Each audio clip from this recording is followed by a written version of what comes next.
What's up, everybody? Welcome back to another week of the Plus Money Sports Betting Podcast. My name is Q. You can follow me on all socials at Bets by Q. And of course, this podcast is brought to you by Black Sheep Betting, where it is a dog's world. I just want to stop for a second, and I want to give a little bit of transparency before we get into the episode.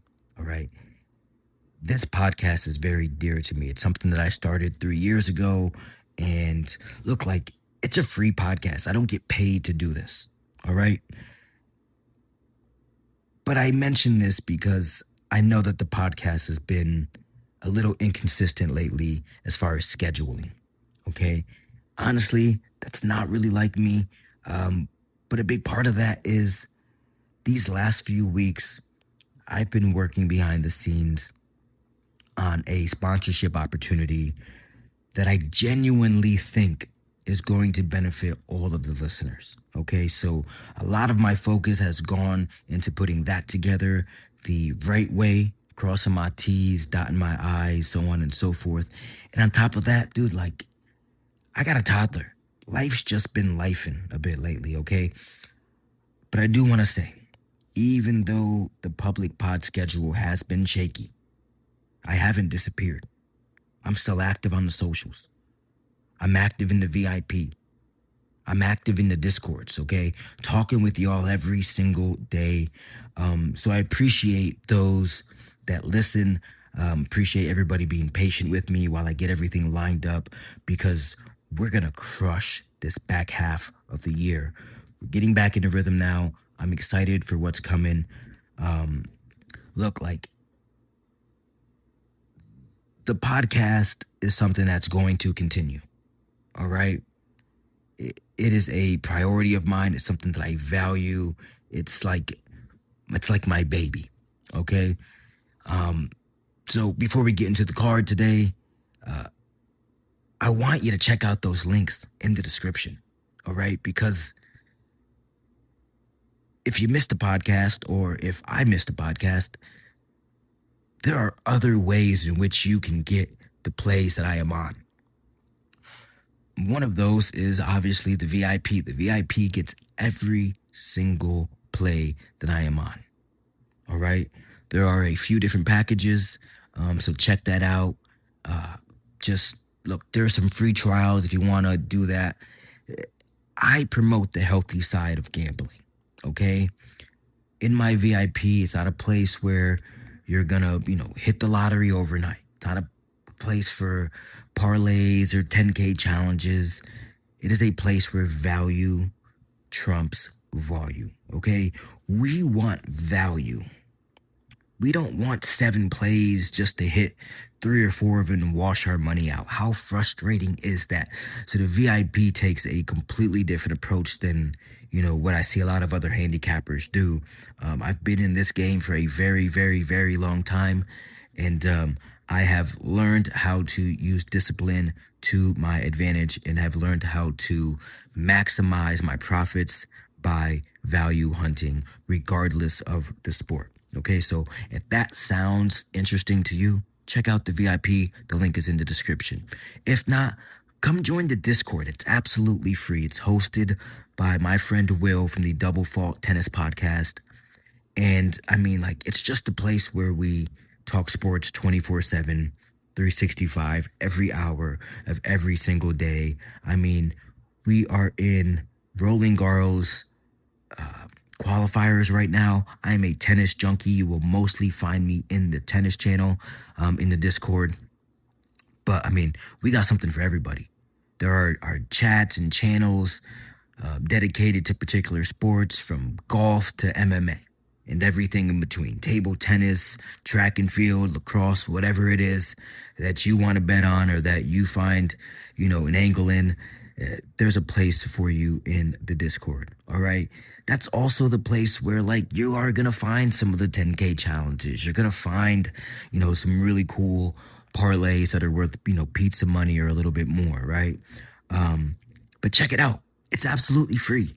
There is no catch whatsoever to get into the Discord. Check out the link, it's in the description, as well as the bet tracker where you can check every single bet that I have placed for the year. All right, let's talk about the first of the three plays that I've got for you today.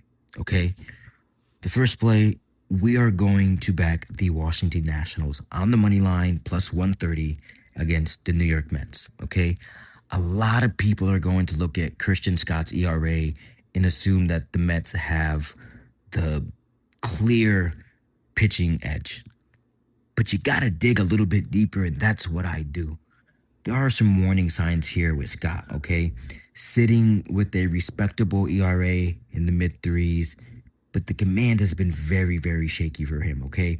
Over 5 walks per 9 innings. It's not sustainable against a lineup that is consistently putting pressure on pitchers, okay? Free passes become a major, major issue against aggressive offenses like Washington because one bad sequence can snowball quickly. We see it all the time, all right?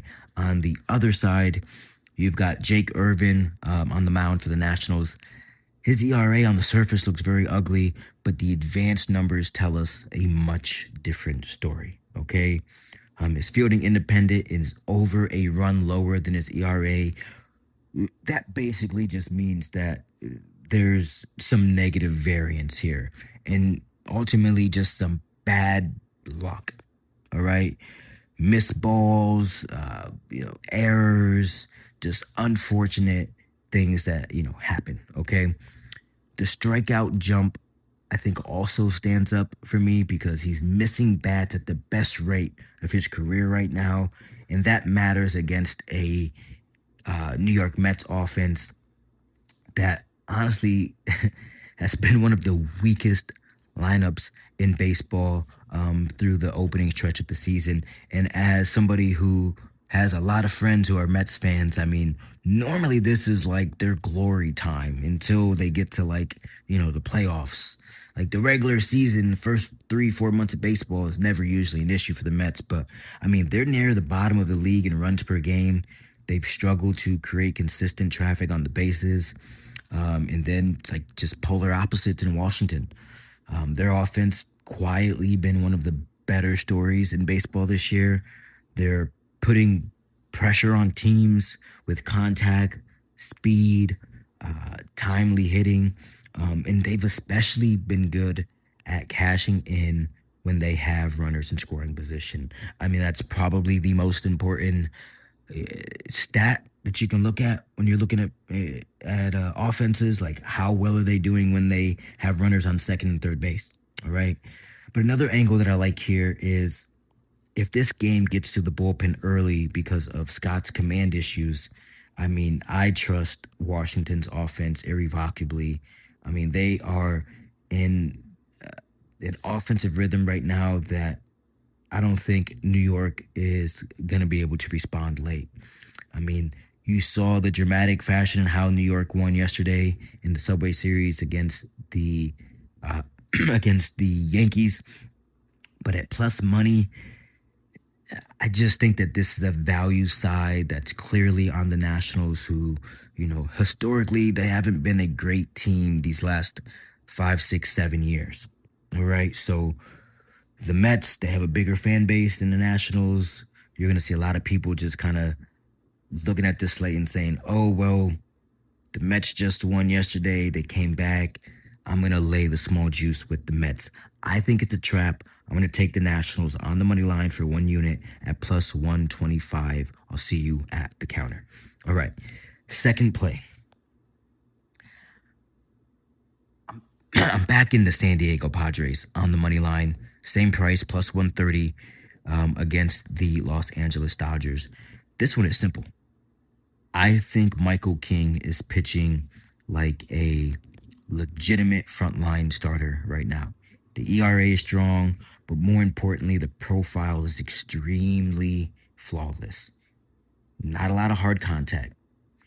Not giving up home runs. He keeps the ball in the yard and generating a lot of swing and miss stuff consistently. So when King is locating the fastball early in counts, his secondary pitches like that changeup become an absolute nightmare matchup. Now, on the Dodger side of things, you get Yamamoto, still elite long term, but the numbers do suggest that he hasn't been completely dominant yet. All right. I think we have to take an opportunity or take advantage of that because the hard hit rate is higher than expected. And the home run rate has crept up as well. Something that you have to notate against the Padres lineup that can punish mistakes, especially in their own ballpark, which they will be in tonight. Okay. Not big travel spot for the Dodgers, but obviously fading, LA, it's not really a comfortable spot. It just never feels good because, the offense can explode at any moment, especially away from home where they have been one of baseball's highest scoring teams. But this matchup in particularly, it sets up better for San Diego than the market implies. All right. Again, a value play. Padres bullpen has been nails at home. One of the better home ERAs in baseball. That becomes huge in tight games. And I think there's a value psychologically in backing teams like San Diego in divisional spots at plus money and at home. So you're getting a home dog in a divisional spot. I mean, these games do tend to play tighter. The urgency is different. And getting a strong starter plus a reliable bullpen at home as a dog is usually a profile I'm willing to buy into every single time. All right. On top of that, I believe the Padres are one game back from first place. Okay. So, this game matters a lot. I know it's May, but this game matters a lot. I'm going to back the Padres here on the money line plus 130 against the Dodgers. Lock it in. I'll see you at the counter. That's for 1 unit. All right. Last play. And, boys, this is the biggest hockey game of my life. All right. If you don't know, now you know. I'm a Buffalo Sabres fan, and I'm probably biased in this game. I think the Sabres win. But outside of some brutal playoff losses from the Buffalo Bills over the last few years, this is as emotionally invested as I have ever been in a sporting event. Okay?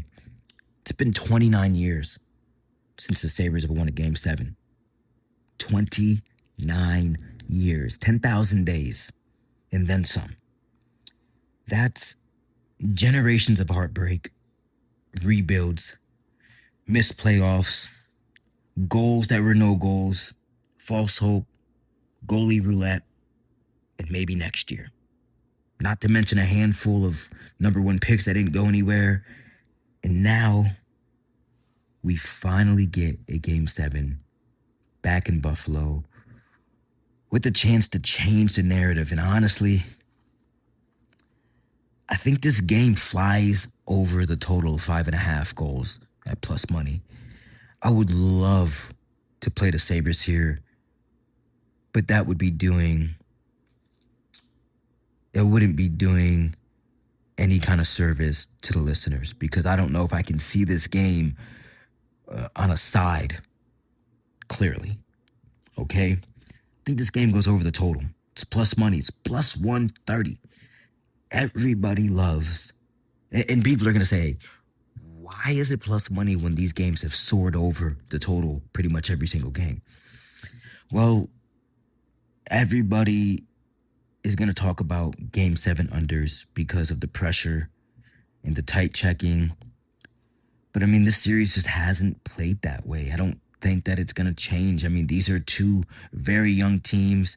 They create way too many high danger chances. And, but Buffalo leads the entire NHL postseason in high danger shots with 106. Montreal, right behind them, 105. The Canadiens have scored 22 high danger goals this postseason, second in the NHL, while Buffalo has scored 19, fourth overall. All right. Through this series specifically, Montreal has actually outscored Buffalo 14-9 from high danger areas. The craziest part about this, though, is that Montreal has been ridiculously opportunistic offensively. We watched them score 3 straight goals on their first 3 shots in Game 6 and 4 straight in Game 5. This team does not need volume to score. We saw that in the Tampa Bay Game 7, okay? Meanwhile, Buffalo has been, just absolutely peppering on the shots lately, okay? Sabres have heavily outshot Montreal in both Game 5 and Game 6. 36 shots in each game. They are generating a lot of pressure, okay? They're at home. They're getting looks. And Buffalo just has multiple guys near the top of the postseason leaderboard in high danger chances. You get Alex Tuch. You get Tage Thompson. They both have 14 high danger shots in the postseason. Zach Benson has 13. Tuch already has Alex Tuch is the Buffalo, and he's the hometown kid. I mean, he's already has 3 high danger goals. He's actually the only player on the Buffalo team that has scored a goal in a Game 7. All right. Hellenius has become a sneaky X factor since entering the lineup. I mean, 5 of his 7 shots have come from high danger areas. And he's the only player in the series with multiple rush goals. Okay. That matters because both teams have already scored 5 rush goals in this series. Okay. This game has explosion potential. And then you get to the goaltending volatility. Sounds like UPL is going to be in net. Ukko-Pekka Luukkonen. We call him UPL in Western New York. And he's going to decide this game one way or the other. All right. During the regular season, he was elite in high danger save percentage. A huge reason why Buffalo went from dead last in the East to basically the hottest team in hockey after December. But in the playoffs, UPL has been all over the place. He's been extremely inconsistent. I mean, he's capable of stealing a game, like he did in relief in Game 6. But he's also capable of allowing 5 high danger goals in a single night like he did in Game 5. Okay? The volatility is exactly why I think the over has value. I wish that it didn't. I really do. I wish that I could comfortably say play Buffalo -1.5 at +170 or whatever it is. But because if this game opens up even a little bit, it could just avalanche very, very quickly, okay? And honestly, these teams being young, it just makes me like the over more. Montreal is the youngest team in hockey. Buffalo is the 3rd youngest team in hockey. Neither team has been good at home this postseason. Dahlin, our captain, has never played a Game 7. Tage Thompson, our alternate captain, has never played a Game 7. The nerves are real. But nerves, they don't always mean low scoring, okay? Sometimes nerves means, just brain farts, defensive breakdowns, overcommitting in transition, bad clears, rebounds left, right in front of the goal in dangerous spots, aggressive empty net situations late. I mean, there are game breakers everywhere in this matchup. Cole Caulfield, Nick Suzuki, Alex Newhook, Tage Thompson, Alex Tuch, Rasmus Dahlin. And then speaking of Dahlin, I mean, what he did in Game 6 was legendary. 5 points facing elimination, the only defenseman in NHL history to have a 5-point playoff game with the season on the line. I mean, 1 goal, 4 assists. The building, HSBC Arena, is going to be insane tonight. I think Buffalo wins. I really do. I hope that they do. For the sake of my sanity, for the sake of my grandparents, and for the sake of Western New York, I think Buffalo wins tonight, and I hope that they do. But from a betting perspective, I can't even think like that. I think the over 5.5 at plus 130 might be the sharpest angle, the best play on the board. I think you're going to have some sharps that overthink themselves and try to just hammer the under. Seems like a psychological trap here, because, like, I don't know, dude, with 5.5, like, you can still cash even if my heart gets broken. All right. So if things get to 2-1 by the second period, I think buckle up. We're in for one. But I mean, if it's 3-1 at any point, I mean, this team is they're going to pull their goalie late. So, I mean, I like the over here plus 130 in the Montreal Buffalo Sabres game 7. All right. Lock it in for 1 unit. I'll see you at the counter. So the card today, Washington Nationals on the money line plus 125. San Diego Padres on the money line plus 130. And the Sabres Canadian over 5.5 at plus 120. Good luck tonight. I'll be back here tomorrow with more plus money plays from around the sports world. As always, I hope each and every one of you hit each and every one of your